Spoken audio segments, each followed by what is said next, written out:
Hello everybody, welcome back to my channel. In today's video I will be showing you how I personally shade skin.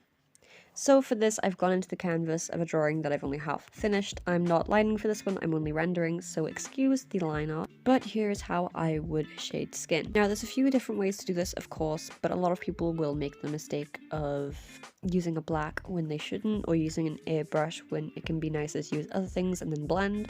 So here is my general tutorial.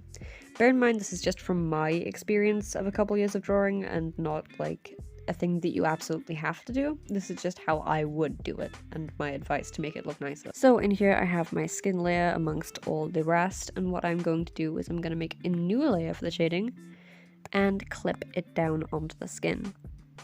Now the blending mode that I usually go with for shading is a multiply because it tends to work nicer with different colours. It's the most versatile and nicest looking in my opinion. It's also pretty warm if you use the right colours. Now for skin, what I will usually do is I will get the skin and see where it is on the color wheel. Then from there I will bring it down just a little bit and move over to a more reddish or purple if you want color. I tend to go with a light red like this, but if you're shading darker skin it can be good to do darker colors because lighter colors are not going to show up on darker skin as much. Now here I'm just doing a sort of general thing where the light is going to be coming from up here at the top of the canvas, so it's going to be pretty basic shading and nothing super artistic.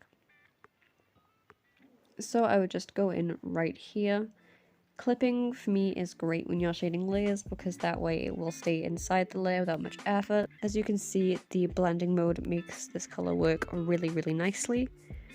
And something that I really like about this is that you can change the opacity of the blending mode layer if you want to. For example, we can have it be lower and have it be much more subtle like this, have it be higher and a lot more sharp.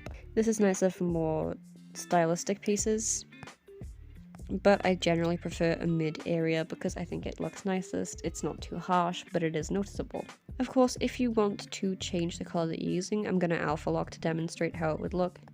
You can try using a slightly darker red, which might come out more like a blush depending on which you use. You can see this is a bit harsher, it's not quite the same.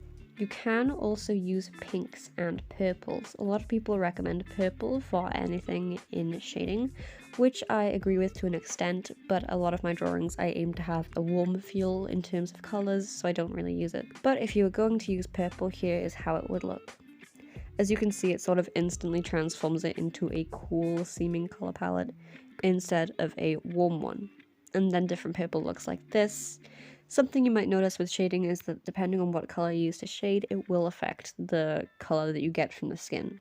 Not in a literal sense, but the colors that you surround something with change how you perceive the middle one. So since we have this cool shading, the skin seems less, I suppose, alive and warm. But then if we went back into the red, you'll almost notice the skin color change because of what's surrounding it. Of course, if you really wanted to, you could use black, which I will do right here since it's going to work fine on multiply. But it tends to only really work for black and white pieces or monocolor ones. A lot of people will have black on a low opacity instead of using other colors to shade, and this is what it would tend to look like, and I just think it looks sort of muddy. It's not wrong since there's no wrong way to do art, but my advice would be to go with something like this on a low opacity instead.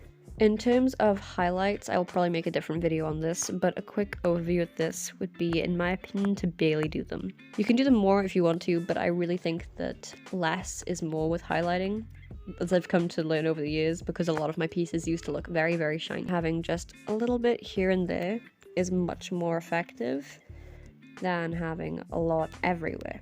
So if I'm going to highlight a face, I will generally sort of just do these three things, maybe something on the lips if they're wearing like a lip gloss or something, but that's generally how I do it. You can also blur these out if you want to, same with the other shading, to create a slightly different effect. Thank you very much for watching, I hope that you enjoyed and found this helpful, and if you did, consider supporting. Bye!